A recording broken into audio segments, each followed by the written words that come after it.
One of the things I'm spending more time with, and it's a primary reason I want to make this video, is with couples who, they're not couples yet. Well, actually they sort of are. They're people who are dating online, and basically they've been talking into the early morning for hours. But when it comes time to meet up with this other person consistently refuses to meet up or makes an excuse. They have a good intention. They actually set it up like they're really going to meet with the person. And then all of a sudden, for some reason, they come up with an excuse.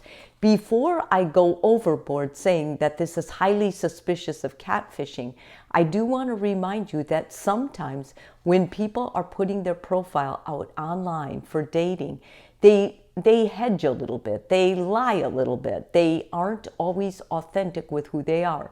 They may be 20 pounds heavier, but they're working on it. So they want to weight up and meet you when they've actually lost the weight. Some of the reasons can be sincere, but because there's so much catfishing, I have to caution you that it could be this. So one way you can be a smart dater when you're dating someone is to be aware of the warning signs of catfishing. If someone is just a little bit more introverted, or they're hiding something, they're not being completely authentic about the way they look or how they appear online, that's one thing. And that's a different reason and a different video. But catfishing can look like that in the beginning, and that's why it's important to be able to decide, is this catfishing, or is this person maybe just hesitant, insecure about something they posted, and it's worth my while to look into it more. Okay, the warning signs of catfishing. Your new romantic interest sends you a picture that looks more like a model from a fashion magazine than an ordinary person.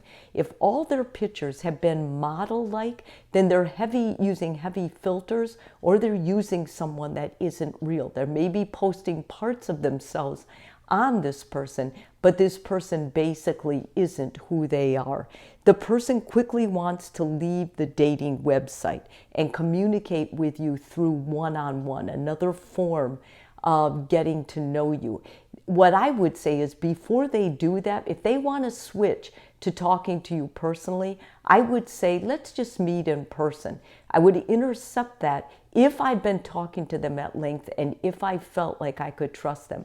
Better you know before you spend extensive hours talking to this person away from the website, when in fact they're just using you, they're catfishing you.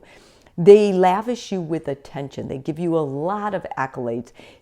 They often, will make suggestive remarks like, oh my God, you should be in a magazine, all kinds of things that may feel good flattery-wise, but deep down you know that there's something else going down. Your gut usually feels it first, so listen to your gut in this case. They repeatedly promise to meet you in person, but there's always an excuse. And this is the thing that stands out for me, because for my clients, this is the number one thing we're dealing with right now.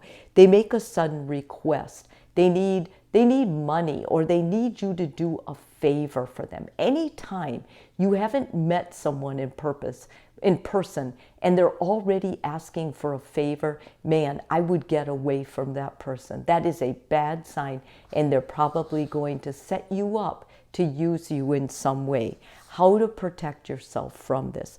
Number one, go slowly.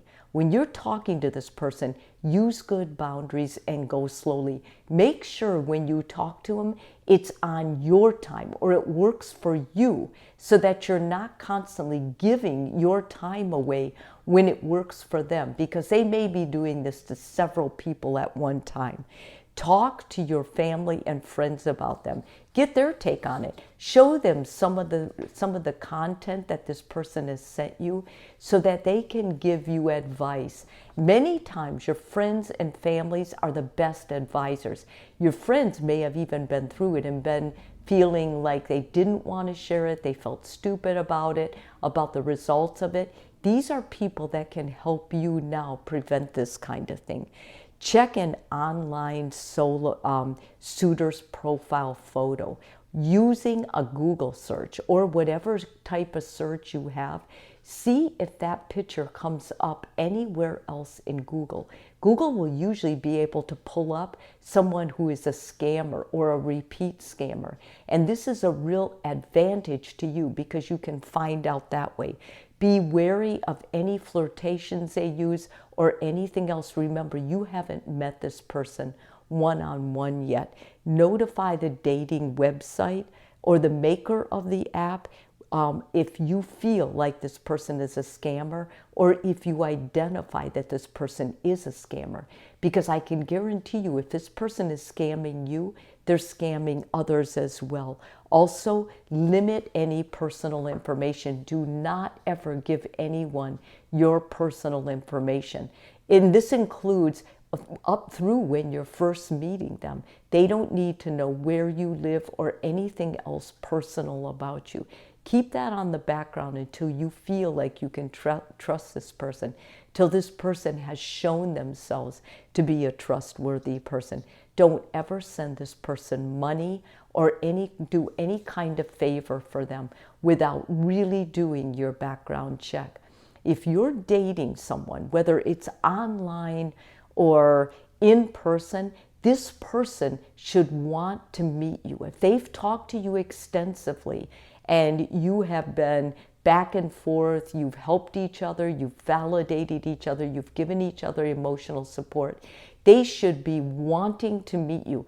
And what I personally say as a therapist, if they're reluctant to meet you, they're making excuses, it's on them, not on you. So take action. Either tell this person that you think you're going to end this, that you are no longer interested. Make the boundary that's going to protect you and your own values. You don't want to end up in a therapist's office owing someone money or having someone have used you for your money. That type of betrayal takes a long time to work through, and you deserve so much better.